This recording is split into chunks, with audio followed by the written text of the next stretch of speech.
Welcome to very review. இந்த வீடியோவில் a nice Indian பாய் அப்படிங்கிற திரைப்படம் இப்போ தமிழ் டப்பிங்கோட வெளிவந்திருக்கு. இந்த திரைப்படம் எப்படி இருக்குது அப்படிங்கிறத இந்த வீடியோவில் டீட்டெயிலாக பார்த்துடலாம். அதில் இந்த படத்தோட கதையை பொறுத்தளவுக்கு ஒரு கே ரிலேஷன்ஷிப்பை பற்றி பார்த்தீங்கன்னா எடுத்து சொல்லியிருக்கக்கூடிய ஒரு படமாக எடுத்திருப்பாங்க. இந்த படத்தில் வரக்கூடிய நம்ம கதாநாயகன் ஒரு கேங்க. ஸோ இது இவங்களோட ஃபேமிலிக்கும் தெரியும். ஸோ இவங்கள பொறுத்தளவுக்கு ஒரு இந்தியன் ட்ரெடிஷ்னல் ஃபேமிலியை சேர்ந்தவங்க. ஆனால் இது எல்லாத்தையுமே அக்செப்ட் பண்ணிக்கிட்டாலும் நம்ம கதாநாயகனுக்கு ஏற்ற மாதிரி ஒரு பையன் இன்னும் அவங்களுக்கு கிடைக்கல. ஸோ இப்போ ஒரு பொண்ணு பார்க்குறோம் அப்படின்னா தைரியமாக பார்த்திங்கன்னா ஒரு பொண்ணு வீட்டில் போய் கேட்டு இந்த மாதிரி கல்யாணம் பண்ணிக்கலாம். ஆனால் இவங்க கே அப்படிங்கிறது நம்ம எப்படி தெரிஞ்சுக்கிறது? இந்த மாதிரியான கேள்விகள்லாம் இருக்குது பார்த்திங்களா. ஸோ அப்படிப்பட்ட ஒரு சுச்சுவேஷனில் மாட்டிகிட்டு இருக்கக்கூடிய கதாநாயகனுக்கு அவருக்கு ஏற்ற மாதிரியான ஒரு பார்ட்னரை மீட் பண்ணாங்களா? அவங்க கூட அந்த காதல் எந்த மாதிரி ஒரு ஸ்ட்ராங்கான ஒரு ரிலேஷன்ஷிப்பாக பார்த்திங்கன்னா மெயின்டைன் ஆச்சா அப்படிங்கிற மாதிரி இந்த படத்தில் காமிச்சிருப்பாங்க.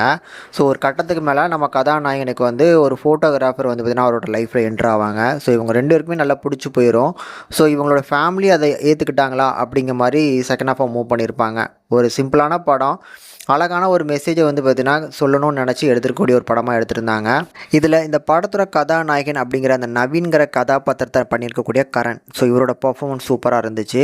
ஸோ அந்த கேரக்டருக்கு ஏற்ற மாதிரி அந்த கூச்சம் அது எல்லாத்தையுமே பார்த்திங்கன்னா அழகாக பர்ஃபார்மன்ஸ் மூலம் ஹோல்ட் பண்ணியிருப்பார்.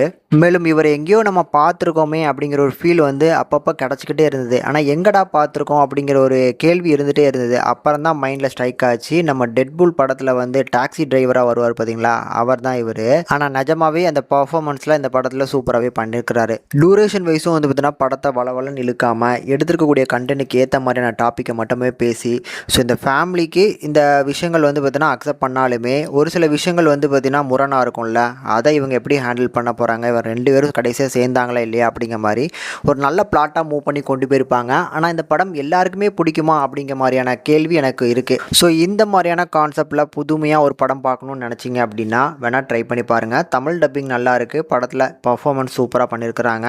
இதை தாண்டி ஃபேமிலியோட பார்க்கலாமா அப்படின்னா ஒரு சில சின்ன சின்ன ரொமான்ஸ் இருந்தாலும் ஹெவியான அடல்ட் கண்டென்ட்லாம் இல்லை. முடிஞ்சால் ட்ரை பண்ணி பாருங்கள்.